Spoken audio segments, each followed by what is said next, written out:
और हमारे बीच में कोई बोलेगा तो फिर छोड़ेंगे नहीं। पक्ष क्या बोल रहा है, विपक्ष क्या बोल रहा है, हम सब सुनते हैं, और जब हम बोलते हैं तो सदन सुनता है। 81 ज्यादा कि 3.25 करोड़ ज्यादा? 81 के बच्चों पे हमने सवाल उठाया, आपकी हालत खराब हो गई, और 3.5 करोड़ के बच्चे कहाँ हैं? धूल में हैं, सिलेट के जगह प्लेट लेके खिचड़ी खा के पढ़ रहे हैं। 81 के बच्चे मैंने अमृत वाले हो गए, और बाकी लोग क्या धूल में पलेंगे? आधो को तो मालूम ही नहीं चला कि हम कौन सा मुद्दा उठाए हैं, इसीलिए बोल रहे थे मैक्सिमम पढ़े लिखे छात्र मैंने विधायकों को भेजिए। आधो को मालूम है नहीं कि हमने कौन सा मामला उठाया, सीडी रेशियो क्या है, इनको आधो को मालूम नहीं है, क्योंकि चुनाव समीकरण से जीते जाते हैं, मुद्दों से नहीं जीते जाते हैं। सरकार को जो वोट देने वाला पक्ष है वो एक बहुत बड़ी आबादी है। छात्रों पे गोली भी चलेगी तो छात्रों को दोषी वो ठहराएंगे और बोलेंगे हम 2029 में यही सरकार को बनाएंगे। जितने भी विधायक हैं वो रांची अपने आवास आएंगे, फिर वो आएंगे। आप DA लेंगे, आप यहाँ दिन में 100 रुपये में रसगुल्ला और हलवा खाएंगे, और 18,000 रुपये पे महिमा मंडन हो रहा है। पूरा 3 दिन का सदन इसी पे बहस हो रहा है। जैसे आप झारखंड के 24 साल के झारखंड के लोगों को कोई वरदान दे दी 18,000 रुपया, तो आज इसीलिए हमने स्पष्ट कहा कि आपके बच्चे बाल में लगाएंगे बनफूल और गरीब के बच्चे लगाएंगे धूल, और आप महिमा मंडन करेंगे। गलत बात है। जवाब नहीं मिला जयराम। जवाब किसमें है? जयराम महतो के सवाल का जवाब दे सके, दे करे, सार्वजनिक करे। तमाम 12 के 12 मंत्री पहले सार्वजनिक करे कि उनका बेटा उनकी बेटी कौन स्कूल में पढ़ते हैं, उनका फी क्या है, करे सार्वजनिक।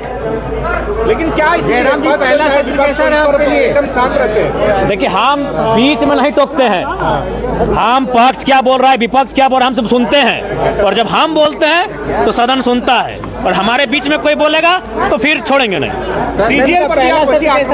बिल्कुल, क्यों नहीं दिखेंगे भाई? उस पर भी उदासीन जवाब रहा हो, क्यों नहीं रहेंगे? कुछ नहीं। देखिए, सरकार को भी मालूम है चुनाव समीकरण से जीत के आती है।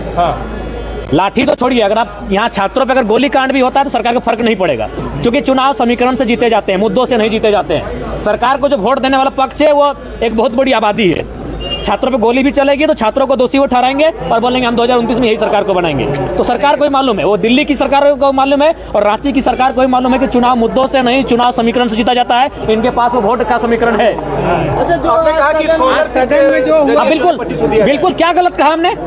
ये 18 साल की लड़की को 2,500 रुपया देंगे और महिमा मंडन करेंगे। हमने कहा आप उसको अगर स्कूल जाने से पहले पैसा देंगे तो चाट, छोला और सिंगाड़ा में खर्च करेगी, वो अपने श्रृंगार के सामग्री में खर्च करेगी। आप स्कूल जाने दीजिए, उसके अटेंडेंस होने दीजिए, उसके बाद स्कॉलरशिप के रूप में 2,500 रुपया दीजिए, यही पैसा दीजिए, लेकिन नजरिया बदलिए। सरकार तो इसे उपलब्धि बता रही है अपना। उपलब्धि है कि क्या है वो जैसे जैसे दिन बीतेगा पता चलेगा।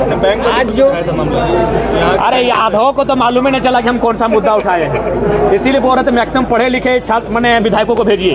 आधो को मालूम है नहीं कि हमने कौन सा मामला उठाया, सीडी रेशियो क्या है, इनको आधो को मालूम नहीं है। क्रेडिट रेशियो, हाँ। बिल्कुल, देखिए वो मामला ये है क्रेडिट एंड डिपॉजिट। उसका मतलब है कि हमारे राज्य की जो बैंक हैं वो बहुत ज्यादा पैसा पड़ोसी राज्य के बैंकों को ट्रांसफर करती है, और क्या होता है हमारे राज्य के लोग ग्रसित हैं।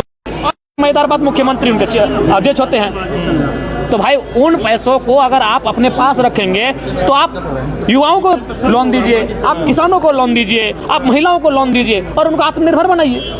और RBI का गाइडलाइन कहता है कि 70% तक होना चाहिए। झारखंड का 36% है, बाकी जो स्टेट है वो 100% के आसपास हैं। तो आप तुलनात्मक अध्ययन में देखिए कि आप कितने पीछे हैं इन विषयों में। जयराम जी, आपने जो बच्चों वाला सवाल उठाया उस पर उनको तकलीफ हुई होगी? आपने कहा कि जांच होनी चाहिए। बिल्कुल, क्या तकलीफ है? 81 ज्यादा कि 3.25 करोड़ ज्यादा? 81 के बच्चों पे हमने सवाल उठाया, आपकी हालत खराब हो गई, और 3.5 करोड़ के बच्चे कहाँ हैं? धूल में हैं, सिलेट के जगह प्लेट लेके खिचड़ी खा के पढ़ रहे हैं। 81 के बच्चे मैंने अमृत वाले हो गए, और बाकी लोग क्या धूल में पलेंगे? बिल्कुल जांच होनी चाहिए, तभी सरकारी सिस्टम दुरुस्त होगा, नहीं तो कोई बजट का मायने नहीं है। कोई बजट का मायने नहीं, आप कितना भी अच्छा सुंदर बजट क्यों ना लाएं, वो भ्रष्टाचार की भेंट चढ़ जाएगा। पिछला बजट का आपने भी जिक्र किया कि यूज नहीं हो पाया, फिर बिल्कुल, जब प्रथम अनुपूरक बजट यूज हुआ ही नहीं तो फिर द्वितीय अनुपूरक बजट जो लेकर आप आए हैं ये केवल और केवल मंत्रियों की शान शौकत बढ़ाने के कार्य आएगा। जयराम जी।